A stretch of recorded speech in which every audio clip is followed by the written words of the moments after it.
Workforce Development. I'm joined here by my good counselor at large, Counselor Althea Garrison. I want to remind you that this is a public hearing and is being recorded and broadcast on Comcast 8, RCN 82, Verizon 1964, and streamed at boston.gov/City Council TV. Please silence your cell phones. Myself, thank you. Please silence your cell phones. We will try. I do not see any public testimony over here, but if there is any public testimony, you can sign in over here. And today's hearing is on docket number 1107, a message in order authorizing the City of Boston to accept and expend the amount of $936,920 in the form of a grant for the FY20 SuccessLink Employment Program awarded by the Mass Executive Office of Labor and Workforce Development, passed through the Economic Development and Industrial Corporation of Boston, to be administered by the Department of Youth Engagement and Employment to fund summer jobs for 427 youth from July through August 2019. With that, I'd like to turn it over if my colleague has an opening statement. I reserve my statement. Okay, thank you, Councilor. So with that, if you guys would like to start, I'd ask you to please state your name, your affiliation, and however we want to go. We'll take statements, and then we'll have questions after, and thank you. Sure. Councilor Baker, Councilor Garrison, thank you guys for having me here today. My name is Rashad Cope, the Director of the Department of Youth Engagement and Employment with the City of Boston. I have here with me to my right, Eduardo Franco. Eduardo Franco is our Manager of Programs and Partnerships, who is primarily responsible for administering our Youth Works budget during our summer youth employment program. And to my left, I have Milena Saha, who is our Youth and Career Development Coordinator, who is primarily responsible for the implementation of our career development programming within our office. So I'll just open up, just give a very brief overview of the Youth Works funding. I think you guys should have a copy of this overview with you all, so I'll go through this very quickly. And if there are any specific questions about the use of the funds, then we'll be able to answer any of those questions. How does that sound? That sounds perfect. Thank you. Great. So the Youth Works funding is awarded to us as an annual grant through the Youth Works program through the Commonwealth Corporation of Massachusetts. And the grant is intended to provide low-income teens and young adults between the ages of 14 to 21 years of age with their first employment experiences, workforce readiness training, and really skills to find and keep an unsubsidized job. This is really important for us because we know that there are a significant number of vulnerable youth that live within the city of Boston. And typically, it is not very easy for this vulnerable population to find meaningful work readiness opportunities. So through the Mayor's SuccessLink Youth Jobs Program, where we employ nearly 3,200 young people during the summer months, we utilize this funding specifically to ensure that we are targeting those disadvantaged young people, those vulnerable youth who otherwise may not have an opportunity to receive summer employment. So this funding is a partnership, as mentioned, with Commonwealth Corporation, but there are some other youth job providers who are also receiving the similar funding to provide employment opportunities to the same population. And that is ABCD, that is Boston Private Industry Council, which is Boston PIC, and that is YOU, which is out of OWD, Office of Workforce Development. So Boston Private Industry, will you say those last two again? Action for Boston Community Development, so that's ABCD. Yep. You already got Boston PIC? Well, PIC, we Private Industry Council, Boston Private Industry Council, and YOU, Youth Options Unlimited. And that's ran out of the Office of Workforce Development, OWD.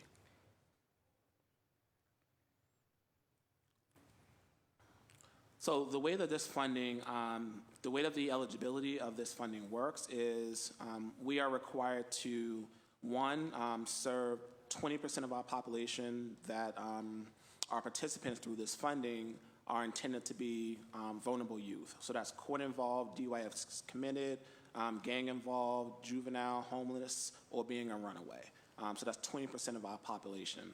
And then the other 80%. That will be handled through this particular grant right here. Yep. So it's actually it's 20. So it's 20% of this grant. So you have 20% of this grant is for the vulnerable youth, and then Commonwealth Corporation has the terminology called risk barrier youth, which is young people who are performing poorly in school. So it's poor academic performance. They could be considered a school dropout. They could be a child of a single parent. They could have a disability. They could lack of fluency in English, so that can be an immigrant youth, being a foreign immigrant, or being a teen parent. So those are the barriers that make up the population that's served through this funding. And our program this past summer was, pretty unique. And Eduardo and Milena can talk a little bit more about that. You had to look at it, remember? I did. So we serve 427 eligible youth. So the young people that we serve, they self-identified with one of these risk barriers. And the way that they self-identified, when they applied for the SuccessLink Summer Employment Program, we had a Youth Works reporting form that had all of these risk barriers identified on that form. And the young people, as part of their application, will go through each of these risk barriers and self-identify if any of these risk barriers pertain to their life or their situation. We hired 8 career development coaches that worked in our office to facilitate career development workshops and programs for these 427 young people. We hired 2 senior career coaches. So the senior career coaches were responsible for working directly with the 8 career development coaches to implement this model throughout the summer.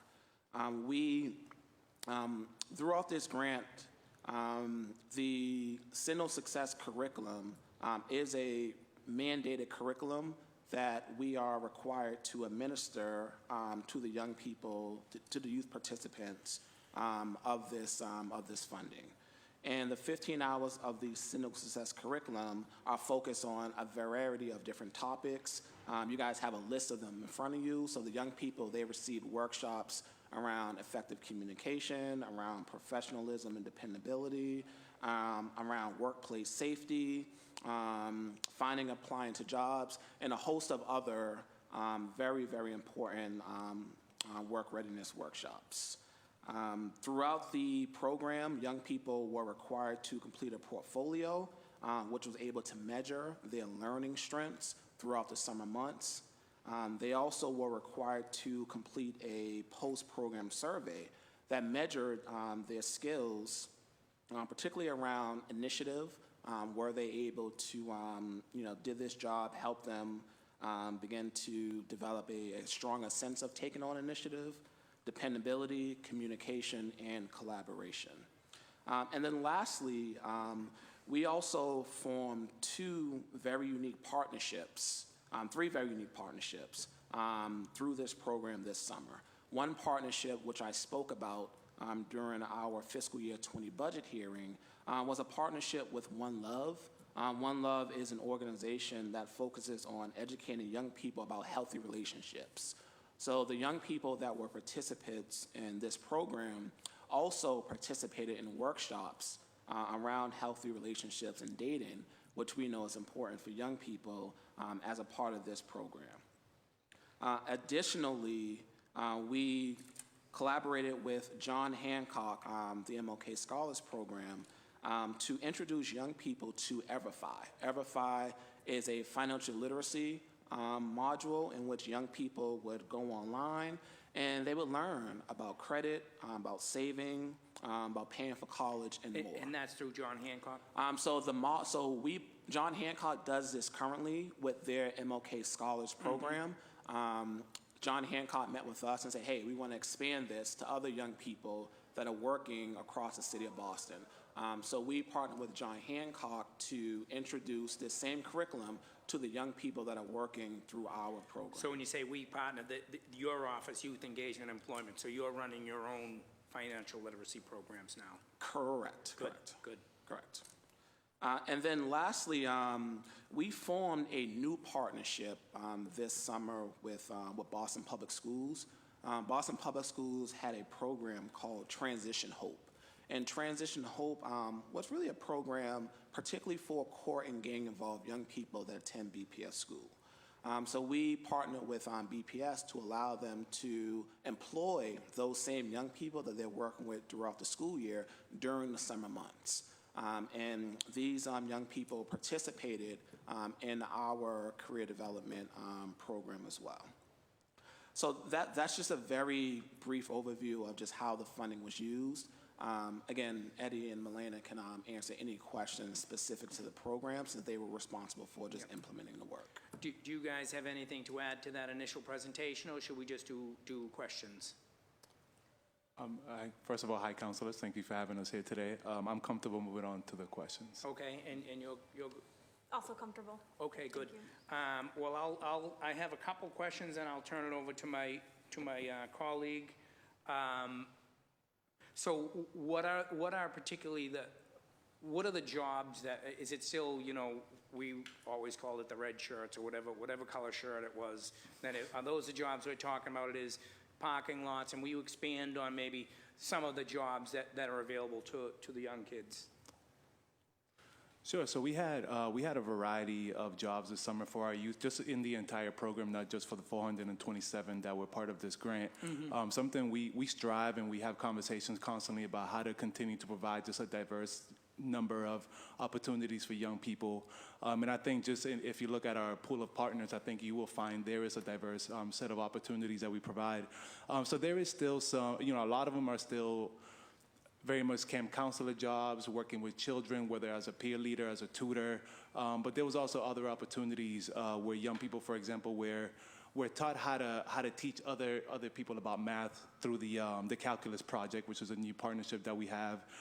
We also just try to continue to elevate the work of nonprofits in the city of Boston, so placing them in some administrative roles within those nonprofits. Mm-hmm. But I think the bulk of them still, work around children, camp counselor jobs, which I still think is a good starting point for our youth to just kind of get their feet wet.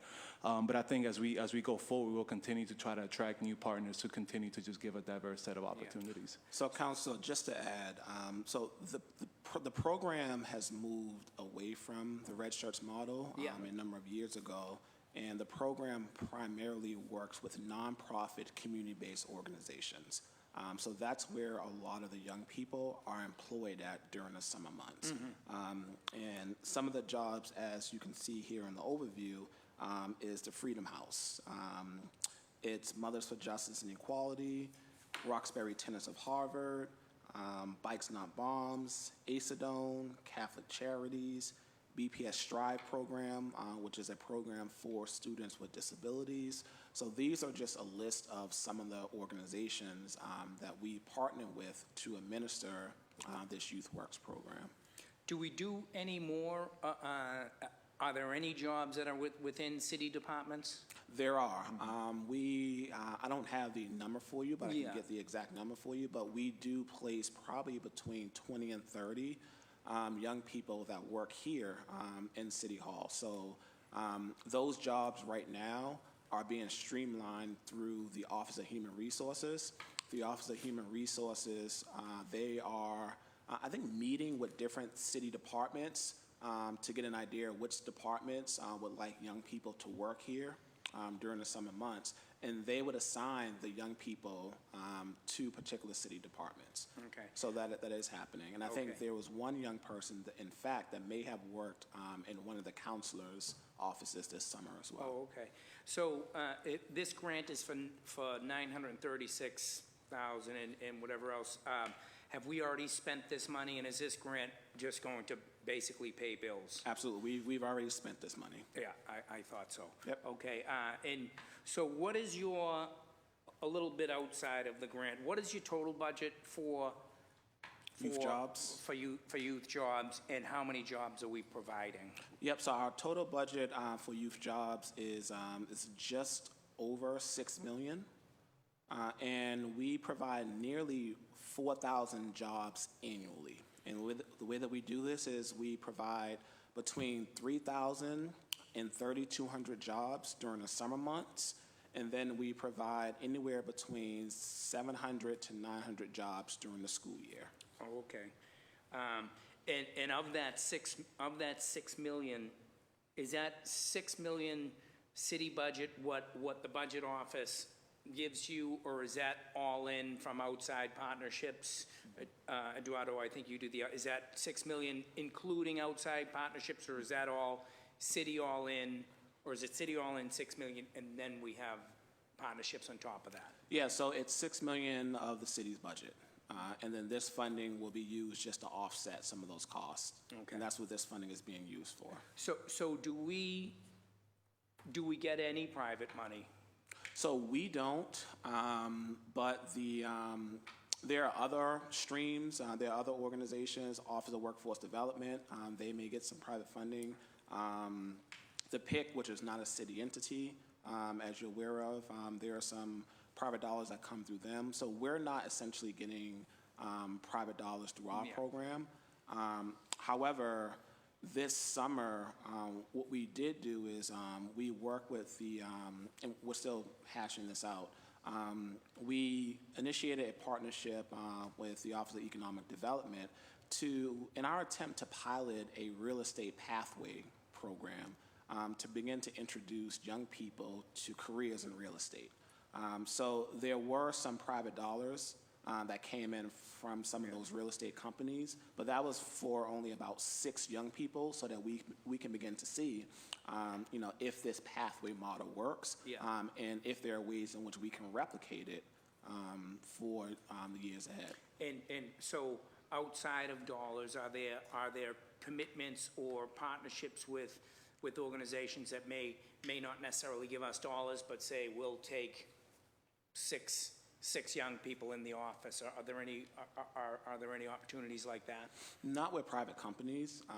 Right now, it's just nonprofit organizations. Yeah. Okay. So when is the application process? When does it start? When does it end for the youth jobs? For school year, so we just finished up the Summer Youth Employment Program. Mm-hmm. So for school year, we will be releasing a youth application sometime around October. And the school year youth program will begin in November, about the second, third week in November, and it will run all the way through the end of April. And then our summer 2020, that program, we will release the youth application roughly around February, I think around February. Oh, you can send it along to the committee, the office. Yeah, we can. Through my email, just to make sure that we have when the application process opens, when it closes. Sure. Okay, I think, so can you talk briefly about the One Love Partnership, healthy relationships? When you say relationships, is it all relationships? We're looking at healthy relationship. Maybe we need to hear your voice anyway, so maybe you can talk to that. It's not just a boyfriend-girlfriend relationship or that sort of relationship. It's relationships in work and relationships in the schoolyard. Is that correct? They focus on all types of relationships: romantic, platonic, workplace relationships, and how to recognize a healthy relationship, and also how to recognize if somebody's not in a healthy relationship and what to do about that as well. Oh, good. And my last question that I had, will you talk a little bit, you talked briefly about surveys. There were 2 separate kind of surveys. Will you just dive down into those a little further? There was one post-employment, and then is there also one while you're Yeah, so we do, as part of the the Signal Success curriculum, we do have a pre-survey that we give to the young people, and there's also a post-survey.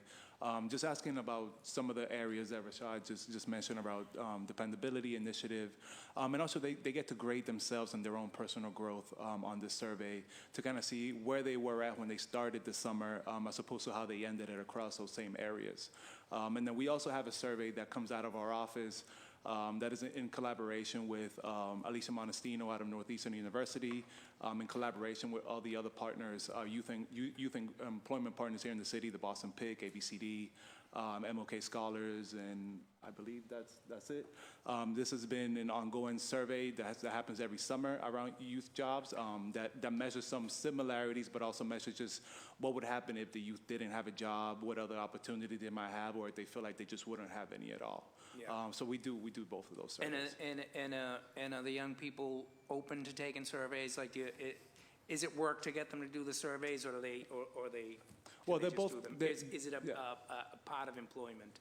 So they're administered very differently. The Signal Success Survey is done by the career coaches while they're actually doing the workshops, whereas the survey coming out of our office, again with Northeastern's support, is something that we send via email prior to the program starting, and then we continue to work with our partners where our young people are working to communicate the survey to them, and then we also email the post-survey at the end of the program. Yeah. So at this point, we're still gathering data from that post-survey in hopes to just Yeah. get some good outcomes. Was this previous year the first time we did the post-survey? No, both of these have been going on now for a number of years. Oh, okay. Yeah. Good, thank you. And with that, I'll turn it over to Council Garrison. Any questions? Perhaps just one.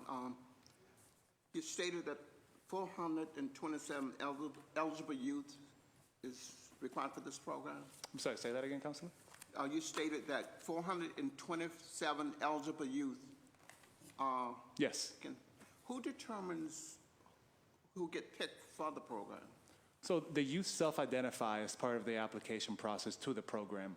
In order to fully register to be eligible for a job in the summer, they have to go through that as part of their registration, where they self-identify as having one or a number of those barriers. That's all. Okay. I think we're good. Thank you guys for coming out here today, and thank you for the work you do. With that, this hearing is adjourned. Thank you. Thank you.